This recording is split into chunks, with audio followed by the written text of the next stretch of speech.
Hallo, guten Abend miteinander. Ich begrüße euch ganz herzlich zu unserem Livestream, Schweizerdeutsch Livestream. Wir wollen ein bisschen zusammen chatten, zusammen reden. Also meldet euch melden im Chat, sagt Hallo. Wir sind da für vielleicht 10 Minuten, eine Viertelstunde. Und wir wollen zusammen ein bisschen reden. Hallo Olivia. Und ich stelle euch auch vorstellen, wir reden auch über Fragen reden, was machst du jetzt? Und was kann man so sagen unterwegs, wenn man mit dem Zug unterwegs ist, wenn man eine Bitte hat an andere Leute? Was kann man denn sagen? Vielleicht könnt ihr uns schreiben von euren Erlebnissen mit Reisen unterwegs im Zug. Ja, was macht ihr? Olivia, du sagst, du bist am Hören. Hörst du nur, was wir sagen, was wir reden, oder tust du auch schauen? Tust du den Livestream schauen? Oder bist du vielleicht gerade am Kochen oder Aufräumen und hast nicht so Zeit zum Schauen, aber du tust hören, was wir sagen. Ich bin gerade am Livestream machen, aber heute habe ich auch, ich bin im Garten gsi und ich habe Salbei reingeholt zum Trocknen. Salbei aus dem Garten. Salbei ist so ein Kraut mit einem grünen Blättchen, das man braucht zum Würzen. Du bist auch am Schauen. Du schauen und hören, was wir da sagen. Wunderbar. Der Mann da, der ist am Arbeiten. Olivia, Salbei ist Sage, also so ein Kraut mit so samtigen, dicken Blättchen und das kann man brauchen zum Würzen. Und das ist auch gut, zum Beispiel, wenn dann vielleicht die kältere Jahreszeit kommt, wenn man Halsweh hat, kann man Salbei-Tee machen und dann das gurgeln so. Und dann ist das gut für den Hals. Ja, es ist grün, silbrig grün so. Und es wächst im Garten, es ist so ein kleiner Strauch, der im Garten wächst. Ja. Schaffst du auch manchmal im Garten, Olivia? Machst du den Garten selber? Oder vielleicht macht dein Mann den Garten? Oder vielleicht hast du sogar einen Gärtner? Ja, was machst du? Machst du den Garten? Was machen die anderen? Schreibt mit und erzählt uns. Du schaffst gerne im Garten. Es ist besonders schön, wenn man in den Garten Früchte holen kann. Oder Gemüse oder Beeren. Im Moment haben wir ganz viele Himbeeren im Garten. Die kleinen roten Himbeeren. Also jetzt ist die Himbeere-Saison. Im Frühling war die Erdbeere-Saison, haben wir auch ein bisschen gehabt. Aber wir haben mehr Himbeere. Die Erdbeeren werden langsam verstoßen von diesen Himbeeren. Überall hat es Himbeere. Genau, Himbeere sind gut. Also, zum Beispiel zum Antworten, genau, Olivia, du hast das schon gut gesagt, kannst du sagen, ich bin am Lesen. Also der Mann, der ist am Lesen. Oder er ist am Arbeiten. Oder seine Frau ist am Nachdenken, am Studieren. Sie denkt, da müssen wir etwas verändern. Mein Mann, der hat zu viel zu tun. Vielleicht ist ihr Mann Workaholic. Ja, wie ist es bei dir? Bist du manchmal ein Workaholic und kannst nicht aufhören zu arbeiten? Oder machst du nur das Minimum und bist froh, wenn du eine Pause hast, wenn du fertig bist? Sich am Überlegen. Ja, sie ist sich am Überlegen, also nachdenken. Das ist auch ein anderes Wort für nachdenken. Zum Beispiel, wenn du etwas kaufen willst, eine grosse Maschine zum Beispiel oder so, dann musst du das ein bisschen länger überlegen. Du musst vielleicht in den Laden schauen und nachher heimgehen und darüber schlafen und dann kannst du erst nachher später kannst du einen guten Entscheid fällen. Und du musst überlegen, du musst nachdenken, was ist gut für mich. Sie ist am Überlegen, was sie machen kann, um ihrem Mann zu helfen, zum Beispiel. Sie ist am Überlegen, was sie machen kann, um ihrem Mann zu helfen. Ja, manchmal, wenn meine Kinder viel zu tun haben, dann nachher in der Schule viele Hausaufgaben oder so, bin ich auch am Überlegen. Oder dann überlege ich mir, wie ich ihnen helfen kann. Wie ich ihnen sinnvoll helfen kann. Ja. Also, das ist wichtig, dass wir überlegt handeln und nicht zu spontan und unüberlegt. Ja? Wenn du unüberlegt handelst, dann handelst du aus dem Effekt. Also du musst nicht lange nachdenken, dir nicht viel überlegen und dann manchmal ist das nicht so gut. Nicht immer, aber manchmal ist das, bereust es später. Manchmal denkst du, oh nein, das hätte ich lieber nicht gemacht. Ja. Also jetzt kommen wir zu Fragen, zum Fragen unterwegs, was du kannst stellen. Natürlich, wenn du unterwegs bist und andere Leute kennenlernst, dann kannst du auch fragen, was machst du? Ja, wenn ich zum Beispiel mit dem jungen Mann reden da im Zug, kann ich fragen, was machst du? Und dann meine ich häufig, was machst du beruflich? Ja, was ist dein Job? Aus was du arbeiten? Was denkt ihr, was macht er beruflich und was macht die Frau beruflich? Denkt ihr, die Frau arbeitet noch oder ist sie schon pensioniert vielleicht? Und was denkt ihr der Mann? Was für einen Beruf hat er? Vielleicht, ja, das wollte ich jetzt auch gerade sagen, vielleicht ist er ein Polizist. Was macht er im Leben? Er ist vielleicht ein Polizist. Oder vielleicht ist er Fitnesstrainer. Ja, er hat eine gute Figur und ist muskulös. Vielleicht ist sie eine Lehrerin, genau, das könnte sein, dass sie eine Lehrerin ist, dass sie noch unterrichtet oder dass sie früher unterrichtet hat. Sie ist vielleicht auch eine Gärtnerin, ja, oder sie war eine Gärtnerin gewesen. Vielleicht ist sie nicht mehr Gärtnerin, die Frau. Wer weiß. Also, der Mann steht beim Fenster. Das Fenster ist offen. Und wenn der Zug dann wieder fährt, wenn man am Bahnhof ist, dann ist es nicht so schlimm, sehr wahrscheinlich. Aber wenn der Zug wieder fährt, dann ist es schnell kalt und es windet sehr viel. Und das ist vielleicht nicht immer angenehm. Könnt ihr gerne bei offenem Fenster Zug fahren?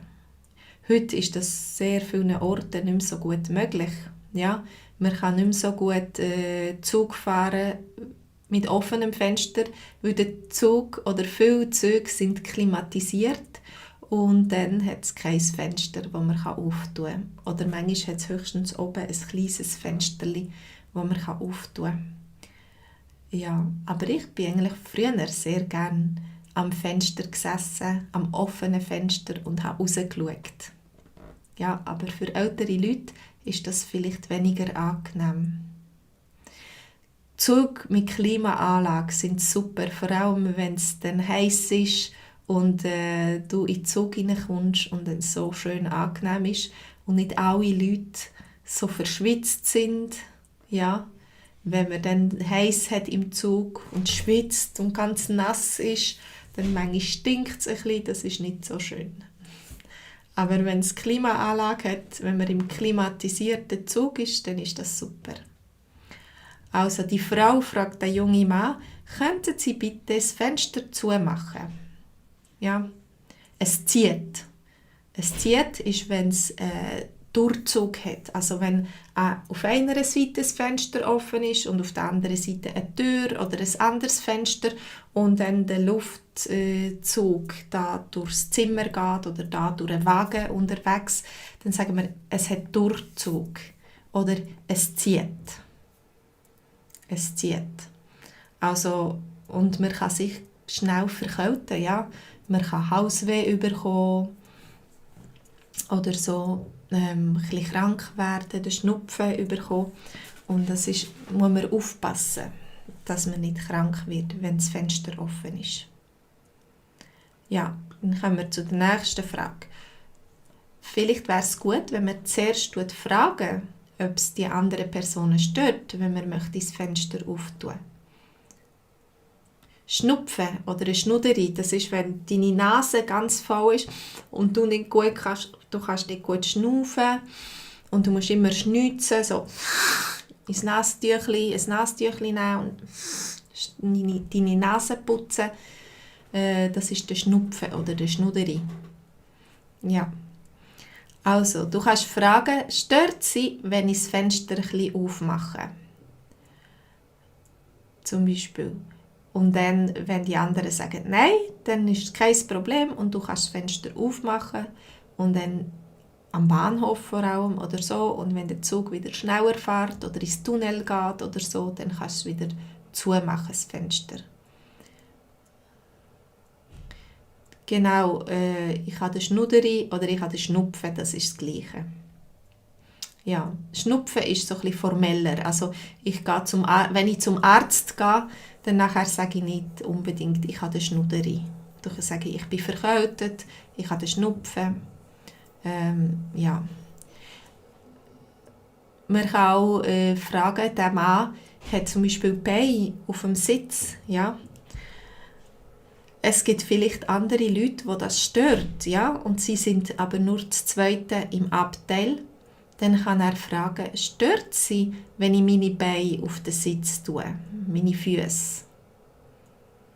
Aber ich denke, dann wäre es besser, wenn er die Schuhe abziehen würde. Wie seht ihr das? Stört euch das, wenn andere Personen die Schuhe abziehen und ihre Füße auf den Sitz gegenüber aufheben? Ja, stört euch das?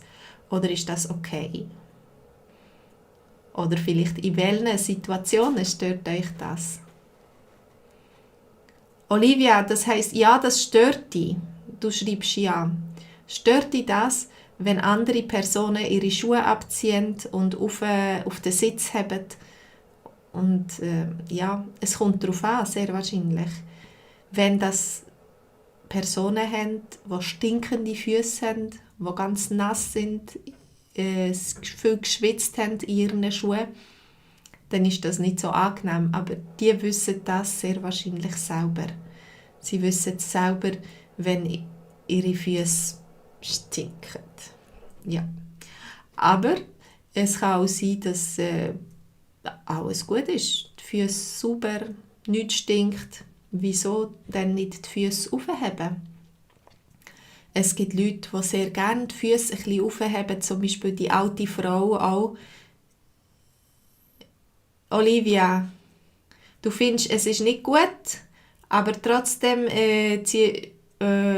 aber nicht, weil deine Füße stinken, sondern weil deine Füße stinken nicht. Du meinst einfach sonst, es ist nicht gut, wenn man die Füße auf den Sitz tut. Man sagt, es ist nicht so anständig, ja, es ist nicht so höflich, wenn man seine Füße auf den Sitz tut. Steve, du denkst auch, das ist unhöflich, wenn man das macht. Ja, vielleicht, wenn man in der Familie unter sich ist, wieso nicht? Also ich habe früher gerne meine Füße aufgehabt, ich muss sagen, aber nicht, wenn es viele Leute hat. Anständig, das ist etwas wie höflich, Olivia. Das heisst, man macht etwas, was sich gehört. Wenn man anständig ist, dann sagt man Danke und Bitte und ja, ist nett mit den anderen Leuten. Ja, das ist anständig. Wenn man am Tisch ist, tut man nicht laut trinken, so oder so. Das ist unanständig, dann, wenn man so laut trinken oder essen, richtig schmatzen, so oder so. Das ist unanständig. Wenn jemand anständig ist, dann macht er das nicht. Also, stört's? Ich kann auch fragen, wenn ich zum Beispiel müde Beine habe und mir die Beine wehtun oder so, und dann kann ich fragen, und es genug Platz hat, kann ich fragen, stört sie, wenn ich meine Beine aufhebe auf den Sitz? Ja, meistens sind die Kondukteure nicht so glücklich, wenn man das macht. Ja, da hat es noch eine andere Situation. Der braucht ein bisschen Bewegung, der junge Mann. Er tut nicht nur Musik hören, er tut sogar im Sitzen tanzen.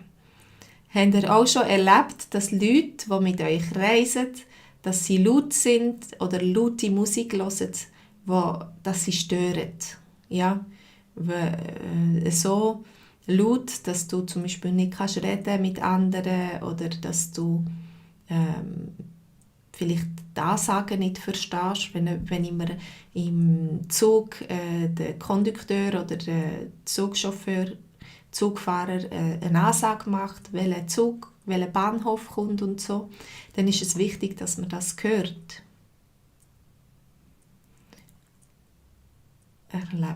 Erlebert. Also du hast das nie erlebt, zu Basel? Nach dem Fußballmatch. Olivia, du musst ein bisschen genauer schreiben, wie das war. Also du hast nie erlebt, dass Leute zu ruhig waren, zu laut waren. Erlebt. Aber nach einem Fußballmatch, dann ist es doch eher laut, oder? Genau, du hast das erlebt. Die Fans sind in den Zug gekommen nach dem Fußballmatch und dann ist es manchmal recht geht's Rauch zu und her, ja. Vielleicht tun die Fans johlen, singen, ja, die Lieder singen für ihren Verein, zum Beispiel Hopp Schweiz, oder irgendwie haben sie andere Lieder.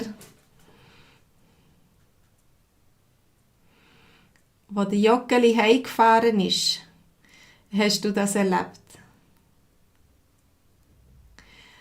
Dario, du findest, die Schweizer sind ziemlich leislich. Es sind meistens die Ausländer, die im Zug so einen Krach machen. Im Tramli, genau. Steve, kommst du von Basel? Du schreibst von Joggeli und Tramli.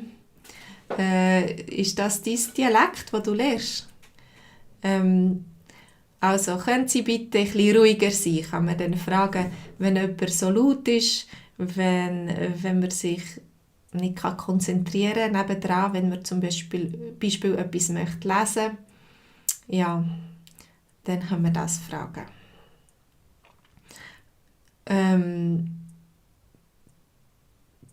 Wir haben auch schon Fans getroffen im Zug und die haben sogar Alkohol dabei gehabt, obwohl das verboten ist.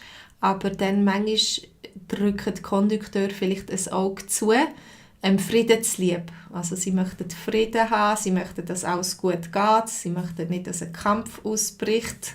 Und dann drücken sie manchmal ein Auge zudrücken und sagen, okay, ein bisschen Alkohol, solange alles unter Kontrolle ist. Heide, wie kannst du andere Personen auffordern, ihre Gesichtsmaske korrekt zu tragen?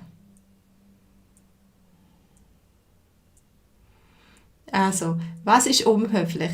Bist du unhöflich, weil du sagst, dass du möchtest, dass sie ihre Gesichtsmaske richtig tragen?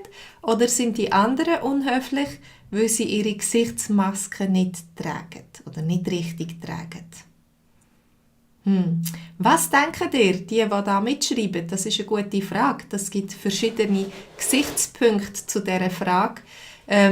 Du kannst zum Beispiel sagen, Heide, könnten Sie bitte Ihre Maske richtig anziehen? Ja.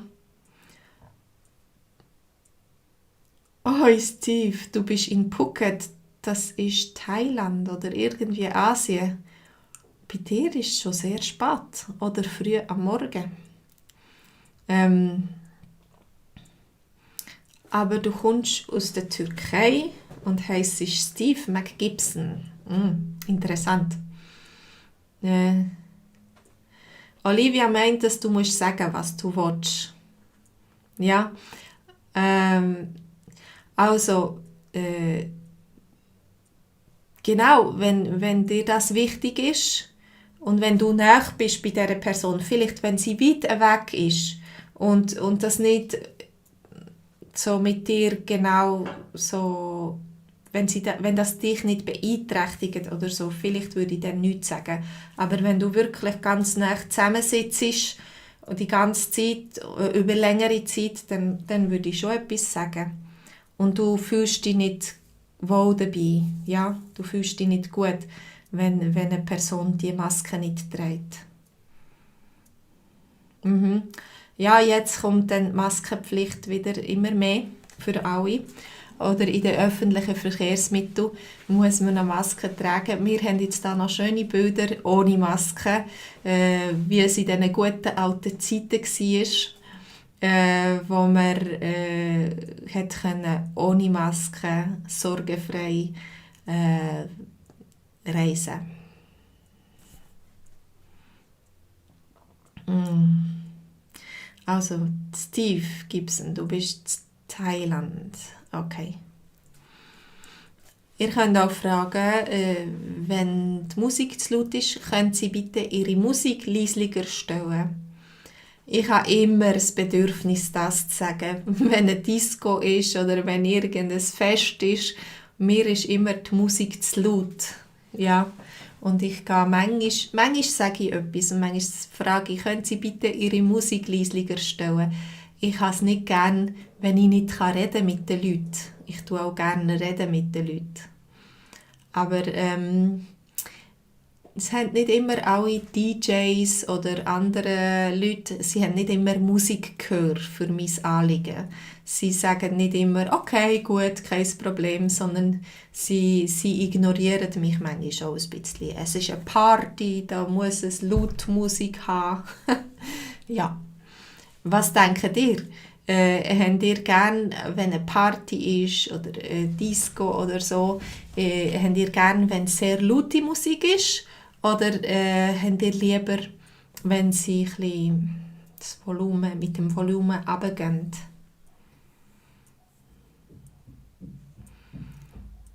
Genau, Dario, du schreibst da Leute, die Mais machen. Ich weiss, das sind, wenn Leute Mais machen, dann nachher kannst du fragen, können sie bitte ein bisschen leislicher sein? Genau. Also Mais ist eben ein Krach. Wenn jemand Mais macht, das heisst, er macht einen Krach, er ist ganz laut. Entweder Musik oder Reden, Schreien, Schimpfen. Ja, was ist denn das für ein Mais, kann man fragen. Oder auch, ja, wenn es so laut ist, wenn viele Leute zusammen sind, wenn jeder will gehört werden vom anderen und alle laut schreien, dann gibt es einen grossen Mais. Schimpfen. Schimpfen ist zum Beispiel, Olivia, wenn die Mutter schimpft mit dem Kind. Das darfst du nicht machen, das ist gefährlich. Du könntest verunfallen oder so und sie schimpft. Man kann auch sagen, ein anderes Wort ist böse sagen. Also das ist nicht gut, das ist böse, oder du darfst nicht andere Kinder schlagen. Ja? Sonst musst du heim, sonst musst du ins Zimmer oder ins Bett. Oder oh, das ist Schimpfen, Dario. Olivia, hast du es verstanden? Wow, Dario, du hast probiert 4 Monate ohne Musik zu leben. Also ganz ohne Musik. Oder einfach ohne Musik von außen. Und dann hast du mehr gesungen, vielleicht. Während dieser Zeit. Hast du dann ein Instrument angefangen zu spielen? Oder geht das 4 Monate ohne Musik zu leben? Und was hat sich verändert für dich? Was ist das gut gewesen für dich?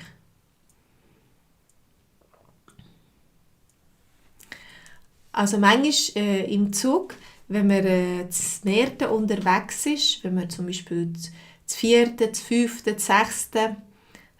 Möchte zusammen reisen und man findet nicht so viel Platz an einem Ort, dann kann man sich an verschiedenen Orten so ein bisschen verteilen und an verschiedenen Orten absitzen, aber dann kann man ja nicht gut miteinander reden. Und manchmal, wenn es muss vielleicht eine Person oder 2 Personen, wenn sie sich würden an einen anderen Platz, wenn sie an einem anderen Platz würden sitzen, dann nachher könnten alle zusammen sitzen, ja. Und dann kann man zum Beispiel fragen, könnten sie eins überrutschen? Oder würde es ihnen etwas ausmachen, ins andere Abteil zu sitzen, dass wir zusammen sitzen können? Ist das gut? Darf man das? So Fragen stellen und die Leute so wegschicken? Oder ist es besser, wenn man nichts sagt und einfach dort, wo es Platz hat, absitzt? Was denkt ihr? Ich muss da noch schauen, was ihr jetzt alles geschrieben habt. Ohne Musik ist nicht mehr möglich, wenn du im Homeoffice bist. Ohne Musik ist nur möglich oder nicht mehr möglich, wenn du im Homeoffice bist. Also ich merke manchmal, während dem Arbeiten tut meine Musik mehr ablenken. Ich kann mich weniger gut konzentrieren. Also ich tue eigentlich immer, mein Sohn stellt manchmal am Computer die Musik an, wenn er etwas macht, und wenn ich komme, stelle ich sie immer ab. Auch wenn es ohne Text ist.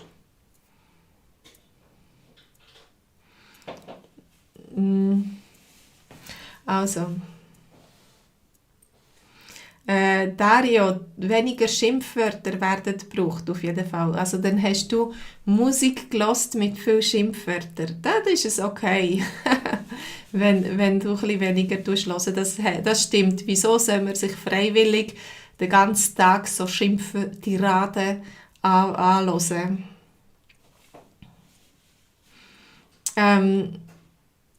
Olivia, du hörst gerne Musik aus den 70er Jahren. Das hat vielleicht noch ein bisschen weniger Schimpfwörter, oder? Oder Hip-Hop im Normalfall, Dario.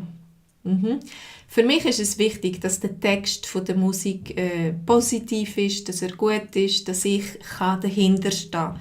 Nicht, dass ich auch plötzlich, weil wenn man viel ein Musikstück hört, dann nachher läuft es einem nachher, das Musikstück. Und auch wenn man die Musik nicht hört, dann nachher hat man die Musik im Kopf und man fängt an zu singen. Und dann, wenn man so Nonsens anfängt zu singen, oder so eben Highway to Hell oder so, wieso soll ich das singen?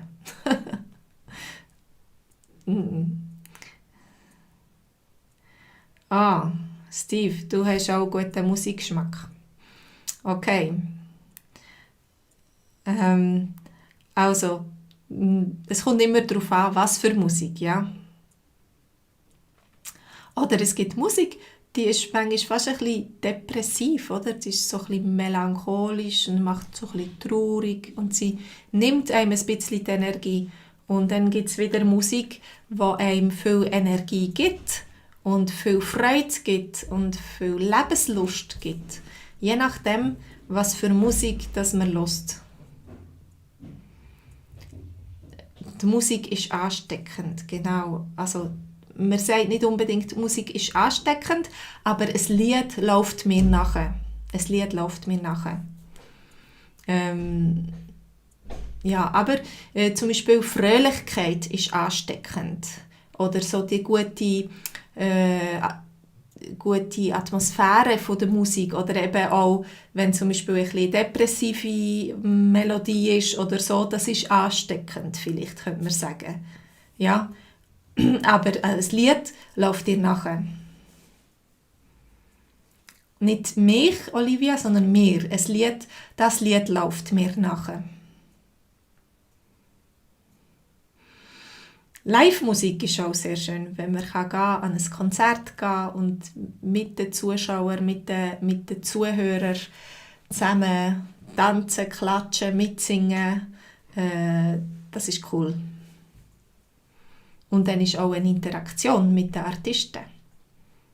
Und jetzt noch zu unserer letzten Frage. Können Sie schnell auf mein Gepäck aufpassen? Also wenn du unterwegs bist, vielleicht im Zug, eigentlich sagt man ja, man sollte sein Gepäck nie jemand anderem anvertrauen. Also du musst dein Gepäck immer beobachten, du musst dein Gepäck immer bei dir haben, mitnehmen, dass niemand eine Bombe rein tut, vor allem wenn du auf dem Flughafen bist. Wenn du dein Gepäck stehen, dann kommt plötzlich die Flughafenpolizei und tut das sicherstellen und schauen, ob es dort nicht eine Bombe drin hat. Aber wenn du im Zug bist und aufs WC musst, ja, was machst du denn? Dann kannst du ja nicht gut alle deine Koffer mitnehmen. Das ist nicht gut möglich, ja. Und dann musst du vielleicht fragen, dass du nicht einfach das Gepäck da lässt und niemand dazu schaut. Du kannst einfach jemanden fragen und sagen, können Sie schnell auf mein Gepäck aufpassen? Ich komme gerade wieder. Oder wenn du willst, ins Zugrestaurant etwas holen oder so. Olivia, du bist eine Wundernase. Was ist da auf dem Kopf von dem jungen Mann? Das ist ein Gebiss, das sind Zähne von dieser Frau. Wie sind die auf dem Kopf von dem jungen Mann gelandet? Also wenn ihr das nachher wissen wollt, dann müsst ihr euch einschreiben in meinem Montagabend-Kurs. Dort ist nämlich die ganze Geschichte, der ganze Dialog, den wir zu diesen Bildern geschrieben haben, die ihr heute gesehen habt, der ist dabei. Und dann findet ihr heraus, was es mit dem Gebiss auf dem Kopf von dem Mann auf sich hat. Also ganz komische, lustige Situation. Oder eklige, so grusig vielleicht. Sicher für den jungen Mann ist das ein bisschen grusig. Wenn ihr möchtet die Texte, die wir hier im Film haben, übersetzt sehen, dann habt ihr unterführ einen Link zu unserer Homepage und dort findet ihr die Übersetzung dazu. Das ist auch gratis, frei. Und wenn ihr möchtet mehr Schweizerdeutsch lernen, findet ihr ganz viele Filme auf meinem YouTube-Kanal. Und ihr könnt euch auch vielleicht für eine Lektion oder für einen Kurs einschreiben. Ihr könnt liken, Daumen hoch geben oder euch anmelden für den Newsletter, also subscribe, meine ich, für die YouTube-Filme, dass ihr immer auf dem neuesten Stand sind. Ja, okay, das war es für heute. Das ist etwas noch ein bisschen nicht richtig. Ist es jetzt besser? Ich weiss nicht. Auf jeden Fall könnt ihr auf Join drücken, Subscribe und dann nachher Prothese auf Schweizerdeutsch. Genau, Dario, das ist eine Prothese. Prothesen sind ganz viele verschiedene Prothesen. Du kannst eine Armprothese haben oder eine Beinprothese oder so. Und das Gebiss oder das Beiß ist, wenn man künstliche Zähne hat, wie häufig auch die Leute, die zu wenig eigene Zähne mehr haben, die müssen ein Gebiss tragen oder ein Beiß. Genau, das ist das Gleiche. Also Prothese ist einfach genereller. Einfach andere, jenste Körperteile, die ersetzt werden durch künstliche Sachen, das sind Prothesen. Ja, Steve, freut mich, dass du da warst und mitchattet hast. Dario auch. Olivia auch, merci vielmals für euren Beitrag. Den anderen, der zugelassen hat, hoffe ich, dass es auch gefallen hat. Vielleicht könnt ihr das nächste Mal mitchatten. Und alles Gute, macht's gut. Tschüss zusammen.